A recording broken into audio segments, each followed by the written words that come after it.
Adding the ability to take the ball on the rise or take the ball early, as it's commonly referred to, can really add a whole nother dimension to your game. And depending on where you're standing on the court, this could relate to your volleys, it could relate to your ground strokes. Here in this training series, we're going to focus specifically on ground strokes, and we're going to go through a series of progressions here, really kind of classic progressions from step to step to step to step, to really help you get a good feel for what it's like to take the ball early or take the ball on the rise and build confidence in your ability to do it.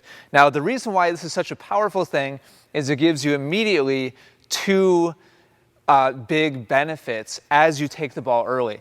Number one, it means that it's less footwork for you, ultimately.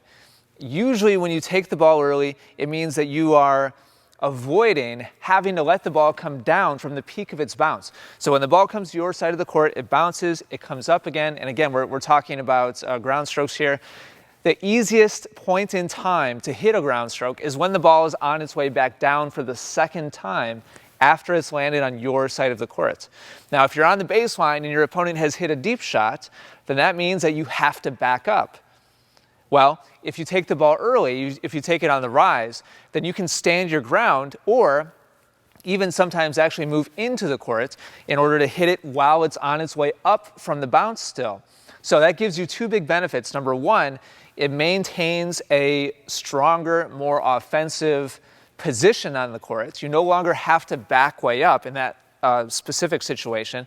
And number two, it actively takes time away from your opponent.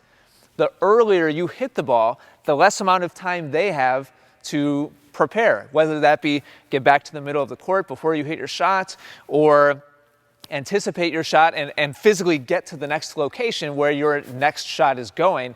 They have less time. You've taken time away from them. And time in tennis is everything because we're all slaves to that ball. Once it bounces that second time, then you're out of luck. And the ball is only in an ideal hitting zone relative to our bodies for a very, very, very short period of time. So if we can take away a half a second from our opponents by hitting the ball earlier than normal, then that gives us a huge benefit. Plus, we have a better position on the court.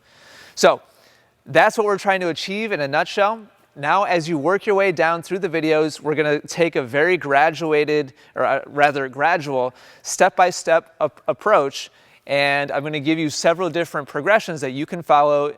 Most of these, you don't even need a partner, a coach, or ball machine. You can do it just with a basket of balls, and I know it's going to help you get a very good, solid feel and confident feel for adding this into your game.